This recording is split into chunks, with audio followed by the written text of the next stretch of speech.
السلام عليكم ورحمة الله وبركاته. أهلا وسهلا مرحبا بكم، أرحب بكم ترحيبا حارا. كيف نتكلم باللغة العربية؟ কাছে দূরে যে যেখান থেকে আমাদের মাদ্রাসা বাইতুল হিকমা কিশোরগঞ্জের এই পেজে যারা যুক্ত হবেন, আজকের এই অনলাইন ক্লাসে যারা যুক্ত হবেন বা ইতিমধ্যে যারা যুক্ত হয়েছেন, সকলকে আন্তরিক শুভেচ্ছা ও মোবারকবাদ জানিয়ে আমরা শুরু করতে যাচ্ছি যে কিভাবে আরবি ভাষায় কথা বলবো এই ক্লাসটি। আমাদের সকলেরই কিন্তু একটা ইচ্ছা জাগে যে আমরা আরবি ভাষায় কথা বলব, কিন্তু অনেক সময় হয়ে ওঠে না। অনেক নিয়মকানুন, অনেক কিছু মুখস্থ করার পরেও আমরা দেখা যায় যে আরবি ভাষায় আমরা ওইভাবে কথা বলতে পারছি না। তো আমরা কিভাবে অতি সহজে অল্প সময়ের মধ্যে আমরা কিভাবে আরবি ভাষায় কথা বলতে পারি, কিভাবে আরবিতে একটি রচনা লিখতে পারি এবং আরবি কথা কিভাবে বুঝতে পারি।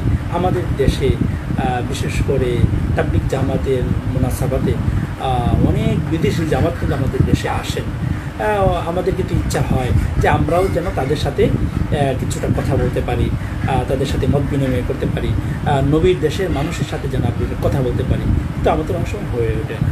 তো আমরা চেষ্টা করব এই ক্লাসের মাধ্যমে যে কিভাবে আমরা আরবি ভাষায় কথা বলবো এই বিষয় নিয়ে আপনাদের সামনে আলোচনা করা। তো এখানে দুটি বিষয় আমাদের মাথায় রাখতে হবে। যে একটি হলো যে আমাদেরকে প্রচুর পরিমাণে নাউন, ইসিম এগুলো আমাকে মুখস্থ করতে হবে, এক নম্বর। দ্বিতীয়ত আরেকটি বিষয় হলো যে আমাদেরকে অনেক মাসাওয়াদের, ইংলিশে যেগুলোকে ভার্বস বলে, ভার্ব, এগুলোকে আমাদেরকে মুখস্থ করতে হবে। তো এই জন্য মাদ্রাসা বাইতুল হিকমার প্রথম বর্ষে যারা পড়ে তাদেরকে যেহেতু আমরা ক্লাস করাই, সেই আমাদের নিজস্ব একটা সুবিধার্থে আমরা একটা চার্ট করে নিয়েছি যেখানে শিটটা আছে যে এখানে এসো আরবি শিকিটাকে সামনে রেখে যেহেতু আমরা চেষ্টা করি আরবি ভাষাটা শেখানোর। তো এসো আরবি শিকির যে শব্দগুলো আছে, ইসিমগুলো আছে, প্রায় অনেক শতাধিকের উপর শব্দ, এগুলো আমরা একটা লিস্টে লিপিবদ্ধ করেছি জমা সহকারে। তো এগুলো আমরা মুখস্থ করার জন্য ছাত্রদেরকে বলি। তো আমরা যদি কিছু শব্দ আমরা যদি বেশি বেশি শব্দ মুখস্থ করি এবং মাসাদির মুখস্থ করি, মাসদার যেগুলো, এগুলো যদি আমরা মুখস্থ করতে পারি তাহলে কিন্তু আরবি ভাষায় কথা বলাটা অনেক দূর কিন্তু আমরা এগিয়ে যাব। তারপর হলো কিছু ফর্মুলা জেনে কিভাবে আমরা কথাটাকে বোঝাবো, কীভাবে বাক্যটা গঠন করব, হ্যাঁ, আরও কিছু নিয়ম আছে, এগুলো যদি পরবর্তীতে আমরা কিছুটা দেখে নিই তাহলে কিন্তু আমাদের জন্য কথা বলাটা অত্যন্ত সহজই হয়ে যাবে। তবে মনে রাখতে হবে আমাদের কিন্তু অনেক শব্দ মুখস্থ করতে হবে এবং মাসদারও মুখস্থ করতে হবে এবং এটাকে পাশাপাশি এটাকে প্রয়োগ করতে হবে। মুখস্থ করে শুধু আমি মুখস্থ করলাম কিন্তু এটাকে আমি প্রয়োগ করলাম না, ব্যবহারে আনলাম না, এটা কিন্তু আমার জন্য হবে না। আমাদের আবু তাহের মিরপুর সাহেব হুজুর উনি বলেছেন যে কেউ যদি আরবি ভাষা শিখতে চায় তাহলে তাকে এই 3টি কাজ করতে হবে। একটি কাজ হলো যে আল আউয়াল আত-তাকাল্লুমু বিল আরবি, যে আরবি ভাষায় কথা বলতে হবে। দ্বিতীয়ত আরেকটি বিষয় হলো যে আত-তাকাল্লুমু বিল আরবিয়্যা, যে তাকে আরবি ভাষায় কথা বলতে হবে। তৃতীয়ত তিনি আবার বলেছেন তাকে আরবি ভাষায় কথা বলতে হবে। অর্থাৎ আমরা যতটুকু শিখবো ততটুকুই যেন আমরা আরবি ভাষায় কথা বলতে পারি, এই চেষ্টা করা। আমাদেরকে চেষ্টা চালিয়ে যেতে হবে যাতে করে আমরা সবসময় আরবি ভাষায় কথা বলতে পারি। এই জন্য আরবি যে শব্দটা আমরা শিখবো চেষ্টা করব ওই শব্দটা বাংলাটা না বলে আরবিটাই বলার চেষ্টা করা। যেমন আমরা একটা শিখেছি যে কিতাবুন, এই শব্দের অর্থ হলো বই। এখন ঘরের মধ্যে আমি উঠা বসা করছি, এই লকডাউনের মধ্যে আমি বাহিরে বের হচ্ছি না, মাদ্রাসায় যাচ্ছি না, আমি বাসায় আছি, তো কিতাবুন শব্দের অর্থ বই। এখন আমি ঘরে কাউকে বললাম যে আমাকে কিতাবুনটা দাও, অর্থাৎ বইটা না দিয়ে আমি সরাসরি বললাম যে আমাকে কিতাবুনটা দাও। তাহলে কী হয়ে গেল, যে আমি মুখস্থ করার সাথে সাথে আমার একটা প্র্যাকটিস হয়ে গেলো, একটা অনুশীলন, যে এক্সারসাইজ আমার জরুরি ছিল, এটা কিন্তু আমার হয়ে গেল। এমনইভাবে চেয়ার আরবি হলো কুরসিয়ুন। তো চেয়ার যখন আমি বলবো যে আমি বসবো, আমাকে চেয়ারটা দাও, তো চেয়ারের জায়গায় আমি চেয়ার না বলে আমি বললাম যে আমাকে কুরসিয়ুনটা দাও। এমনইভাবে দরজা, রাতে যখন আমি ঘুমাতে যাব, এই দরজা আরবি কি আমি শিখে নিলাম যে বাবুন অর্থ হলো দরজা। তো এই ক্ষেত্রে আমি বললাম যে বাবুনটা লাগিয়ে দাও, হ্যাঁ, আমি দরজাটা লাগিয়ে দাও, দরজার জায়গায় বাবুনটা যদি আমি বলি তাহলে কিন্তু আমার এই যে একটা অনুশীলন কিন্তু আমার হয়ে যাচ্ছে। এরপর আমি আস্তে আস্তে যখন আরও অনেক কিছু শিখবো, অনেক কিছু শিখবো, যেমন সুন্দর আরবিকে আমি শিখেছি যে জামিলুন অর্থ সুন্দর, এমনইভাবে জাদিদুন অর্থ হলো নতুন, বিস্তারিত আসবে ইনশাআল্লাহ। এমনইভাবে লাদিদুন অর্থ হলো সুস্বাদু। এখন খাবারটা সুস্বাদু হয়েছে, আমি বললাম যে খাবারটা খুব লাজিজ, খাবারটা খুব লাজিজ হয়েছে। এমনইভাবে আমার ঘরে একজন মেহমান এসেছেন, তিনি একটা নতুন কাপড় এনেছেন, আমি বললাম যে তিনি তো একটা জাদিদ কাপড় নিয়ে এসেছেন, জাদিদ একটা টুপি নিয়ে এসেছেন। এমনইভাবে একজন আমাকে একটি কলম হাদিয়ে দিল, বা আমি একজনকে হাদিয়ে দিলাম, তখন আমি বললাম যে আমি তোমাকে একটি জামিল কলম আমি তোমাকে কী দিলাম, হাদিয়ে দিলাম। কলম শব্দের অর্থ আমি জানি না, কিন্তু জামিলুন মানে হলো সুন্দর। এই সুন্দর যে কথাটা আরবিটা, এটা আমরা কী করবো, যে বাংলা না বলে আরবিটা বলার চেষ্টা করব। এভাবে যদি আমরা করতে পারি ইনশাআল্লাহ 3 মাসের মধ্যবর্তী সময়ের ভিতরে কিন্তু আমরা যে কোনো বিষয়ে আরবি ভাষায় বক্তব্য দিতে পারবো ইনশাআল্লাহ। ওয়া মা তাওফীকি ইল্লা বিল্লাহ। তবে আমাদের চেষ্টা করতে হবে, মুখস্থ করতে হবে, প্রচুর পরিমাণে আমাকে মেমোরাইজ করতে হবে। উই হ্যাভ টু মেমোরাইজ, আমাদেরকে মুখস্থ করতে হবে। আল কালিমাত, প্রচুর পরিমাণে কালিমাত আমাকে মুখস্থ করতে হবে। লা বুদ্দা লানা নাহফাজ আল কালিমাত ওয়াল মাসাদির, অনেক পরিমাণে কালিমাত আমাকে মুখস্থ করতে হবে, মাসাদির আমাকে মুখস্থ করতে হবে। মুখস্থ করার পাশাপাশি আমাকে করতে হবে তামরিন, এগুলোকে আমাকে ব্যবহার করতে হবে। লা বুদ্দা লানা নাস্তামিল, এগুলোকে আমাকে ব্যবহার করতে হবে। অর্থাৎ এক কথায় বলতে গেলে যে সর্ব অবস্থাতেই আমাকে কী করতে হবে, আরবি ভাষায় কথা বলতে হবে। ইনদাল নাওম নাহনু নাতাকাল্লামু বিল আরাবিয়্যা, ইনদাল আকল, খাবারের সময় আমাকে আরবি ভাষায় কথা বলতে হবে। ইনদাল ইস্তিনজা, যখন আমি ইস্তিনজা করবো তখনও আরবিতে কথা বলতে হবে। যেমন পানি আমি কি নাম শিখলাম, পানি অর্থ হবে, পানির আরবিটা কি, মা উন। এখন বাথরুমে গিয়ে আমি চিন্তা করবো পানিটার নাম কি, পানি না হলো মা, মা উন দিয়ে আমি কী করবো, বাথরুমটা পরিষ্কার করে নেব। এমনইভাবে ঘর ঝাড়ু দিতে হবে। এখন ঘর ঝাড়ু দেওয়া, এটা কীভাবে, মিকনাসাতুন দিয়ে আমি ঘর ঝাড়ু দেবো। তো মিকনাসাতুন মানে হলো ঝাড়ু। এখন ঝাড়ু এই শব্দের অর্থ আমার জানা নেই। আমার কাছে যদি অভিধান থাকে বা মিকনাসাতুন, এটার আরবি আমার জানার প্রয়োজন, আমি জেনে নিলাম মিকনাসাতুন মানে হলো ঝাড়ু, বা ঝাড়ুর আরবিটা হলো মিকনাসা, যাই বলি না কেন। মিকনাসাতুন আরবি জানি, বাংলাটা জেনে নিলাম, অথবা ঝাড়ুর আরবিটা জেনে নিলাম মিকনাসাতুন। এখন আমি ঘর ঝাড়ু যখন দিব, বা ঘরটাকে যখন আমি তনদিফ করব, মুনাদ্দিফ, এই যে আমি আপনাদের সাথে বলছি, চেষ্টা করা যে আরবিটা বলার চেষ্টা করা, বাংলাটা আপাতত বলার চেষ্টা না করা। বাংলা অবশ্যই আমাদের মাতৃভাষা, বাংলা ভাষা অবশ্যই আমাদেরকে কথা বলতে হবে। কোরআন আরবি, ওইটাকে আরবি থেকে বাংলা আমাদেরকে ট্রান্সলেট করতে হবে, অনুবাদ করতে হবে, এটাকে তরজমা করতে হবে, সুন্দরভাবে বোঝাতে হবে। কিন্তু আরবি ভাষা শেখার সুবিধার্থে আমাকে 24টা ঘন্টা যে আরবি শব্দগুলো আমি মুখস্থ করলাম, আরবি ব্যবহারগুলো আমি যে মুখস্থ করলাম, যে নিয়মকানুনগুলো আমি শিখলাম, এটাকে আমাকে অনুসরণ করতে হবে। কোনো ধরনের লজ্জা পাওয়া যাবে না। মা বাবা ভাই বোন সকলের সামনে মাকে উম্মুন বলে ডাকা, বাবাকে আবুন বলে ডাকা, বোনকে উখতুন বলে ডাকা, এবং ভাইকে আখুন বলে ডাকা, এভাবে কিন্তু আমাকে করতে হবে। যেমন আমরা এখন ক্লাস করছি, যে যেখান থেকে শুনছি, আমার উপরে যদি একটা পাখা থাকে, তাহলে আমি বললাম যে আমি মির ওয়াহাতুনের নিচে আমি কী করছি, ক্লাস করছি। এবং আমি যদি বিছানার উপরে ক্লাস করি, তাহলে আমি বলবো ফিরোশনের উপর বসে বসে আমি কী করে কাজটা করেছি। এমনিভাবে আমার ঘড়ি দেখার সময় যে নামাজ মুয়াজ্জিন সাহেব কখন আজান দিবে, সাআতুনটা আমি একটু দেখে নিই। অর্থাৎ শব্দগুলোকে আমার জীবনের সাথে আগে আমাকে মিশিয়ে ফেলতে হবে। কথায় কথায় আরবিটা যেন আমার চলে আসে, যতটুকুই সম্ভব হয়। তো যাই হোক, তো এখানে শব্দ মুখস্থ করা আমাদের অত্যন্ত জরুরি। তো আমাদের এই ক্লাসটি যদি আপনারা ভালোভাবে করতে চান, তো আপনাদেরকে আমরা একটা রিকোয়েস্ট করতে পারি, যে আহ্বান করতে পারি, আমাদের কাছে যে 2টি শীট আছে, একটি হলো কালিমাত এবং আরেকটি শীট আছে মাসাদির। কালিমাত 100 আরবি শিখিতে প্রায় 500-এর উপর কালিমাত আছে। এই কালিমাতগুলোকে আমরা সিরিয়ালভাবে নিয়ে এসেছি, 1 বছর এবং বহু বছরের পাশাপাশি, যেন আমরা সব জায়গায় সেটা নিয়ে মুখস্থ করতে পারি। এভাবে আমরা মুখস্থ করে নিলাম। কিতাবুন একটি বই পড়ছি, অনেকটি চেয়ার, বাবুন একটি দরজা, এভাবে যদি আমরা মুখস্থ করি। তারপর হলো মাসাদির যেগুলো আছে, যে ফাতাহা ইফতাহ, ফাতহা ইফতাহ, লা তাফতাহ খোলা, এখানে মাসাদিরগুলো আমরা এভাবে সাজিয়েছি যে ফাতাহা মাজি দেওয়া হয়েছে, ইফতাহ মুজরে দেওয়া হয়েছে, এগুলো বিস্তারিত আলোচনা আসবে। এরপর মাজদার দেওয়া হয়েছে, ইফতাহ আমর দেওয়া হয়েছে, লা তাফতাহ নাহিটাও দেওয়া হয়েছে, যাতে করে একসাথে অনেকগুলো বিষয় শেখা যায়। যাই হোক, এগুলোর পক্ষে বিপক্ষে অনেক মতামত থাকবে, আমরা ওই মতামতে যাচ্ছি না। আমাদের মূল কথা হলো আরবি ভাষা আমাদের শিখতে হবে। কীভাবে শিখবো? কিছু পলিসি যদি আমাদের জানা থাকে। বড় পলিসি হলো, যে শব্দটা আমরা আরবিটা শিখলাম, যে শব্দের আরবিটা আমরা জানলাম, সবচেয়ে বড় পলিসি হলো এটাই আমাকে ব্যবহার করতে হবে। এটা হলো সবচেয়ে বড় পলিসি। সবচেয়ে বড় উত্তম পন্থা হলো, যে শব্দটা আরবি আমি শিখলাম, যেমন কিতাবুন, বইয়ের আরবি আমি শিখেছি কি কিতাবুন, এটা আমাকে ব্যবহার করতে হবে। তাহলে ইনশাল্লাহ আমরা আরবি ভাষায় কথা বলতে পারবো।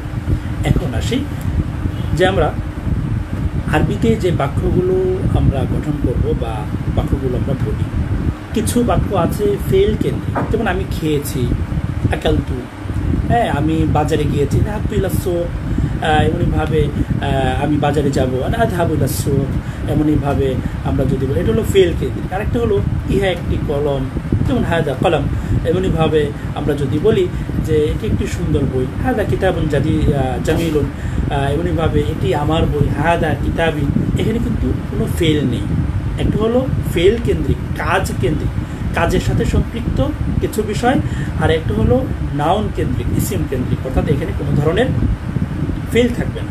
তো দু ধরনের বাক্য সাধারণত আমরা দেখছি, এই দু জাতীয় বাক্যই আমরা কি করব, শেখার চেষ্টা করব। প্রথমে আমরা ইসিম কেন্দ্রিক যে বাক্য আছে, যেমন এটি একটি কলম, হ্যাঁ, এই কলমটি, এমনইভাবে কলমটি সুন্দর, সুন্দর একটি কলম, এরপর আমার কলম, তোমার কলম, হ্যাঁ, আমার বই, তোমার বই, আমাদের বই, তোমাদের বই, এভাবে কিন্তু অনেক ধরনের বাক্য আসবে। এটা হলো ইসিম কেন্দ্রিক, আর একটা হলো ফেল কেন্দ্রিক, তো আমরা বলেছি। তো ইসিম কেন্দ্রিক যে বাক্যগুলো দিয়ে আমরা শুরু করব সেটি হলো হাদা দিয়ে আমরা শুরু করব, যেমনটি আমাদের আদিব হুজুর দামাত বারকাতুহুম উনি তার কিতাবে যেভাবে শুরু করেছেন আমরা সেভাবেই শুরু করার চেষ্টা করব। যেমন আমরা আগে দেখি যে ইহা, ইহা এটার আরবি কি হাদা অথবা হাদি। আমরা একটা জিনিস মনে রাখবো যে আরবিতে একটা জাত রয়েছে, লিঙ্গ রয়েছে, একটা হলো মুযাক্কার আর একটা হলো মুআন্নাস, পুরুষবাচক শব্দ আর একটা হলো মহিলাবাচক শব্দ। তো হাদা, এটা দ্বারা আমরা একটা জিনিসের দিকে ইশারা করলাম, যেমন হাদা ইহা, এমনইভাবে একটা হলো ইহা আর একটা হলো উহা। কাছের যদি কোনো জিনিসকে আমরা বোঝাই তাহলে ইহা হাদা বলবো, আর দূরের কোনো জিনিস যদি আমরা বোঝাতে চাই তাহলে দালিকা বলবো। আবারও মনে রাখি যে কাছের কোনো জিনিস যদি আমরা আরবিতে ইশারা করতে চাই যে ইহা, তাহলে আমরা কি বলবো, কাছেরটা যদি বলি তাহলে কি বলবো, হাদা বলবো। আর যদি দূরের কোনো জিনিসকে আমরা বোঝাতে চাই, যে দূরের কোনো জিনিস আমরা ইঙ্গিত করব, তখন আমরা কি বলবো, দালিকা। আর যদি কাছের হয় তাহলে কি হবে, হাদা। হাদা মানে হলো কাছে, আর দালিকা হলো দূরে। এখানে আরেকটি বিষয় যে হাদার সাথে আছে হাদিহি, হাদা অর্থ ইহা, হাদিহি অর্থ ইহা, দালিকা অর্থ উহা, আবার তিলকা অর্থ উহা। তবে এখানে মনে রাখতে হবে হাদা আসবে এটা কিসের জন্য, পুরুষবাচক শব্দ বোঝানোর জন্য হাদা, আর হাদিহি আসবে মহিলাবাচক স্ত্রীবাচক শব্দ বোঝানোর জন্য, আর দালিকা আসবে পুরুষবাচক শব্দের জন্য, দূরবর্তী এবং পুরুষবাচক, এবং তিলকা আসবে দূরবর্তী এবং স্ত্রীবাচক শব্দ। তো আরবিতে আমরা পুরুষবাচক শব্দ এবং স্ত্রীবাচক শব্দ এটা কীভাবে চিনব? সহজ একটা আলামত আমি শুধু বলছি, বিস্তারিত সামনে আসবে। সেটি হলো কোনো শব্দের শেষে যদি গুলতা থাকে, যেমন কুরসাতুন, এই যে শেষে যে একটা গুলতা এসেছে, এটা কিন্তু বোঝাচ্ছে যে এই কুরসাতুন শব্দের অর্থ হলো খাতা। তো খাতা যে এক্সারসাইজ বুক, যেটি খাতার আরবিটা হলো কুরসাতুন, এটির সাথে কি আছে, একটা গুলতা আছে। তো গুলতাটা নির্দেশ করছে এই শব্দটা হলো স্ত্রীবাচক। তো এখন আমরা যদি বলি যে ইহা একটি খাতা, তাহলে অবশ্যই আমাদের কি বলতে হবে, হাদিহি কুরসাতুন, কারণ কুরসাতুন শব্দটা একটা স্ত্রীবাচক, এটা মুআন্নাস, এক্ষেত্রে হাদা হবে না। কিন্তু কলামুন এটি একটি পুরুষবাচক শব্দ, কলামুনের ক্ষেত্রে আমরা কি বলবো, হাদিহি কলামুন বলা যাবে, বলা যাবে। কি বলতে হবে, হাদা কলামুন, ইহা একটি কলম। আর যদি বলি ইহা একটি খাতা, তাহলে কি বলতে হবে, হাদিহি কুরসাতুন। এমনইভাবে যে যদি বলি উহা একটি কলম, তখন আমরা কি বলতে হবে, দালিকা কলামুন। আর যদি বলি উহা একটি খাতা, তখন আমাকে কি বলতে হবে, দালিকা কুরসাতুন বলা যাবে, বলা যাবে। কি বলতে হবে, তিলকা কুরসাতুন। তাহলে আবারও বলছি যে হাদা হাদি অর্থ হলো ইহা, নিকটবর্তী কোনো জিনিসের দিকে যদি আমরা ইশারা করতে যাই বা ইঙ্গিত করতে চাই, তাহলে আমাদের কি করতে হবে, হাদা হাদি ব্যবহার করতে হবে। হাদা আসবে পুরুষবাচক শব্দ বোঝানোর জন্য, হাদি আসবে স্ত্রীবাচক শব্দ বোঝানোর জন্য। দূরবর্তী কোনো শব্দের দিকে যদি আমরা ইঙ্গিত করতে চাই তাহলে আমাদেরকে দালিকা তিলকা এই শব্দটা ব্যবহার করতে হবে। যদি পুরুষবাচক শব্দের দিকে ইশারা করি, ইঙ্গিত করি, যেটা দূরবর্তী, সেক্ষেত্রে আমাদেরকে দালিকা করতে হবে। আর যদি নিকটবর্তী কোনো শব্দের দিকে দূরবর্তী শব্দের দিকে ইঙ্গিত করি এবং সেটা যদি কি হয় মুআন্নাস হয়, তাহলে আমাদেরকে কী ব্যবহার করতে হবে? তিলকা ব্যবহার করতে হবে। দেখুন আসি আমরা কিছু অনুশীলন করতে হবে। যে আমরা শিখে ফেললাম যে ইহা, হাদা হাদি অর্থ কি? ইহা, হাদা হাদিহি ইহা, হাদা হাদিহি ইহা। আমি ঘরে যদি তামরিন করি, অনুশীলন করি, ঘরে আমার কোনো সাথী নেই, কোনো সমস্যা নেই, সাথী ছাড়াও করা হবে। সাথী ছাড়া যেমনইভাবে একজন বন্ধু ছাড়া, আমার একজন ক্লাসমেট ছাড়া যদি আমি ইবাদত করি, আল্লাহ তাআলা কি আমাকে ইবাদত কবুল করবেন না? অবশ্যই আমাদের ইবাদত কবুল করবেন। তাহলে কেন আমরা এই অযথা একটা অজুহাত দেবো যে আমার কোনো সাথী নেই, আমি একা কী করবো? এটা একটা অযথা অজুহাত ছাড়া কিছুই নেই। হ্যাঁ, আমরা এভাবে বলতে পারি। যেমন ঘরে আমরা যদি পড়ি তাহলে আমরা কীভাবে পড়বো? যেমন হাদা হাদিহি ইহা, হাদা হাদিহি ইহা, হাদা হাদিহি ইহা, হাদা হাদিহি ইহা, হাদা হাদিহি ইহা। এটা কয়েকবার জপতে থাকবো, মাথার ভিতরে যেন একদম বসে পড়ে এটা, যে ইহা কথা শোনার সাথে সাথে যেন হাদা হাদি চলে আসে। ঘরে বাসায় কেউ বলবো এই ইহা, একজন মুখ থেকে আসলো, তখন যেন আমার মাথায় চলে আসে ও ইহা আরবিটা নাকি হাদা হাদি। তো ইহা, হাদা হাদি ইহা, এটা আমরা এবার অনুসরণ করবো। তো মাথায় রাখবো, হাদা দ্বারা মুযাক্কার বোঝাবে আর হাদি দ্বারা কি বোঝাবে? মুআন্নাস বোঝাবে। আর দূরবর্তী কোনো জিনিসের দিকে যদি আমরা ইঙ্গিত করতে চাই তাহলে আমরা কি করব? দালিকা তিলকা উহা, দালিকা তিলকা উহা, দালিকা তিলকা উহা, দালিকা তিলকা উহা, দালিকা তিলকা উহা। এভাবে আমি একা একা অনুসরণ করব। আর যদি আমার একজন সাথী থাকে, বন্ধু থাকে, যাকে নিয়ে আমি পড়তে পারবো, তখন এভাবে পড়া। একজন বলবে হাদা ইহা, দ্বিতীয়জন বলা ইহা হাদা হাদি, একজন বলবে ইহা হাদা হাদি। অর্থাৎ উল্টা পাল্টা তামরিন করার চেষ্টা করা, একজনকে ধরাধরের চেষ্টা করা। প্রচুর পরিমাণে তামরিন করতে হবে এবং এগুলো আমাদের কথায় ব্যবহার করতে হবে। এখন যাই হোক, তো আমরা তো এটা বুঝেছি যে নিকটবর্তী কোনো জিনিসের বোঝাতে হলে হাদা হাদি আসবে, দূরবর্তী কোনো জিনিস বোঝাতে হলে দালিকা তিলকা আসবে। পুরুষবাচক যদি বোঝায় তাহলে হাদা হবে, দালিকা হবে। মহিলাবাচক যদি হয়, স্ত্রীবাচক হয়, মুআন্নাস যদি হয় তাহলে হাদি তিলকা হবে। এখন আসে কিতাবুন। কিতাবুন শব্দের অর্থ কি? বই। কলামুন শব্দের অর্থ কলম। এখন আমরা কি বলবো? যেমন বাবুন শব্দের অর্থ কি? দরজা। তো বাবুন শব্দটা মুযাক্কার। এখন কাছের দরজা যদি বোঝায়, যেমন ইহা একটি দরজা, তাহলে কি বলবো? দালিকা বাবুন বলবো না, কি বলতে হবে? হাদা বাবুন, ইহা একটি দরজা। হাদা বাবুন, ইহা একটি দরজা। হাদা বাবুন, ইহা একটি দরজা। এখন যদি বলি দূরবর্তী একটি দরজা, যে উহা একটি দরজা, তাহলে কি বলবো? দালিকা বাবুন, উহা একটি দরজা, দালিকা বাবুন, উহা একটি দরজা, দালিকা বাবুন, উহা একটি দরজা, দালিকা বাবুন। এখন যদি বলি যে খাতা আরবি কি? কুররাসাতুন, ইহা একটি খাতা, তাহলে আমরা কি বলতে হবে? হাদিহি কুররাসাতুন, ইহা একটি খাতা। হাদিহি কুররাসাতুন, ইহা একটি খাতা। হাদিহি কুররাসাতুন, উহা একটি খাতা, তখন কি বলবো? তিলকা কুররাসাতুন, উহা একটি খাতা, তিলকা কুররাসাতুন, উহা একটি খাতা, তিলকা কুররাসাতুন, উহা একটি খাতা, তিলকা কুররাসাতুন। এভাবে কিন্তু আমাদের বলতে হবে। এখন এটা তো একটা ফর্ম আমরা পেয়ে গিয়েছি যে একটি কিতাব, হাদা কিতাবুন, উহা একটি কিতাব, যালিকা কিতাবুন, ইহা একটি খাতা, হাদিহি কুররাসাতুন, উহা একটি খাতা, তিলকা কুররাসাতুন।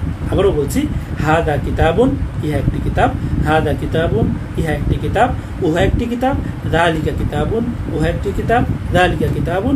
আর যদি বলি ইহা একটি খাতা, তাহলে কি বলবো? হাদিহি কুররাসাতুন, ইহা একটি খাতা, হাদিহি কুররাসাতুন, উহা একটি খাতা, তিলকা কুররাসাতুন, উহা একটি খাতা, তিলকা কুররাসাতুন। একটা ফর্মা হয়ে গেল। এখন মুযাক্কার শব্দটা যেমন কিতাবুনের জায়গায় আমরা লাগিয়ে দিলাম ইহা একটি কলম, হাদা কলামুন, ইহা একটি বাতি, হাদা মিসবাহুন, ইহা একটি আমরা বলতে পারি চাবি, হাদা মিফতাহুন। হ্যাঁ, এমনইভাবে বলতে পারি উহা একটি চাবি, যালিকা মিফতাহুন। বলতে পারি আমার মাথার উপরে যে পাখা ঘুরছে, বললাম যে উহা একটি পাখা, তখন আমাকে কি বলতে হবে? তিলকা কুররাসাতুন, উহা একটি পাখা, তিলকা কুররাসাতুন। একটা শব্দকে 5 বার 6 বার বলার চেষ্টা করব। হ্যাঁ, যে উহা একটি পাখা, যে কি বলবো আমরা? তিলকা মিররাহাতুন, উহা একটি পাখা, তিলকা মিররাহাতুন। এমনইভাবে আমার পিছনে একটা দেওয়াল আছে, দেওয়াল আরবি কি? দেওয়াল আরবি হলো জিদারুন। জিদারুন অর্থ কি? দেওয়াল। যে ইহা একটি দেয়াল, তাহলে কি বলতে হবে? হাদা জিদারুন। আর যদি দূরবর্তী কোনো দেওয়ালের দিকে, আমার এই পাশেও যেহেতু দেওয়াল আছে, তো দূরবর্তী দেওয়ালের দিকে ইশারা করলে কি বলবো? উহা একটি দেওয়াল, তাহলে কি বলতে হবে? দালিকা জিদারুন, দালিকা জিদারুন, দালিকা জিদারুন। এমনইভাবে ওই দিকে একটি বাতি জ্বলতেছে, যেহেতু বাতিটা আমার চেয়ে একটু দূরে, তাহলে কি বলতে হবে? দালিকা মিসবাহুন, উহা একটি বাতি। কি বলতে হবে? দালিকা মিসবাহুন, উহা একটি বাতি। কি বলবো? দালিকা মিসবাহুন।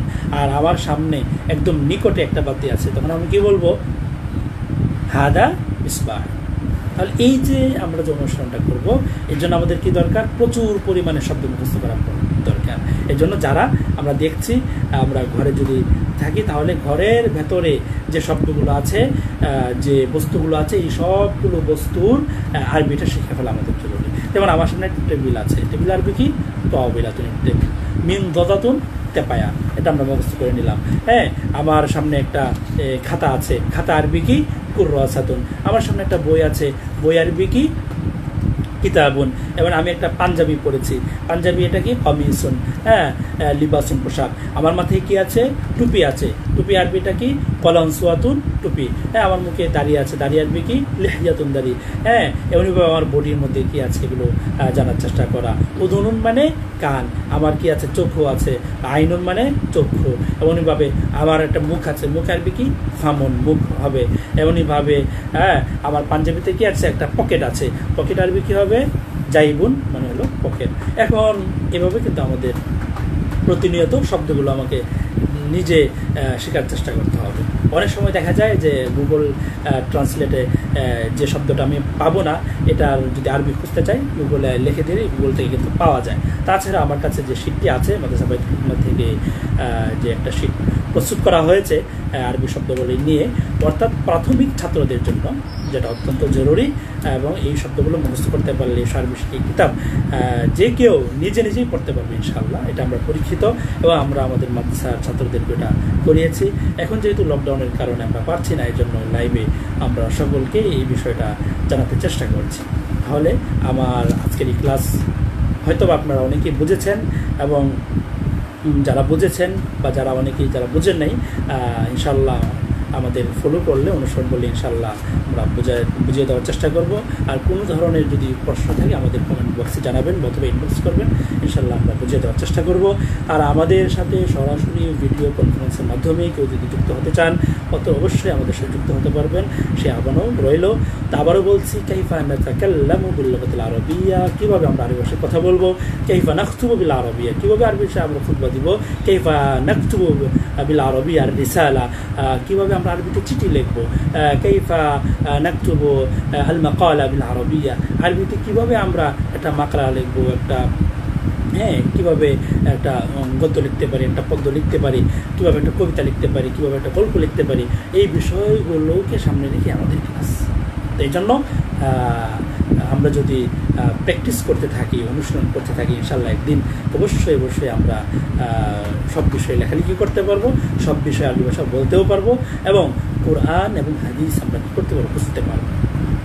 মিফতাহুল কোরআন ওয়াস সুন্নাহ আল লুগা আল আরাবিয়্যা, এই আরবি শিক্ষার মধ্যে কিন্তু একটা ছবি দেওয়া আছে, এটা তালা, কুফলুন। এই যে তালা বললাম, এখন আমি আর কি বলতে পারবো না, তালা বলতে পারবো না, আমাকে কি বলতে হবে? কুফলুন। কুফলুনের মধ্যে একটা কি আছে? চাবি। ও চাবি আরবি কি? মিফতাহুন। তাহলে আমি কি বলতে পারবো না এখানে?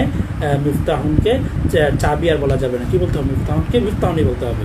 যে এসো আরবি শিখি কিতাব, ও এসো আরবি শিখি কিতাব, কিতাব কেন বলছি? যেহেতু বই, এসো আরবি শিখি বই এখন বলা যাবে না, কি বলতে হবে? এসো আরবি শিখি কিতাব। এই কিতাবের মধ্যে একটা কুফলুনের ছবি আছে, আর একটা কিসের ছবি আছে? মিফতাহুনের ছবি আছে। তো কুফলুন আর মিফতাহুন, হ্যাঁ, এখানে কুফলুনের মধ্যে কী দেওয়া আছে? যে কোরআন এবং হাদিস। আর মিফতাহুনটা হলো কি? আরবি ভাষা। যে আরবি কোরআন এবং হাদিসের তালা যদি আমরা খুলতে যাই, তাহলে আরবি ভাষাতে আমাকে খুলতে হবে। সরাসরি যদি আমরা কোরআন বুঝতে চাই, অবশ্যই আমরা বুঝতে পারবো ইনশাআল্লাহ। আল্লাহ তাআলা আমাদেরকে দান করুন। আজকের মতো এখানেই দেখা হবে লাইভ ক্লাসে। সকলে ভালো থাকবেন, সুস্থ থাকবেন। আসসালামু আলাইকুম ওয়া রাহমাতুল্লাহি ওয়া বারাকাতুহু।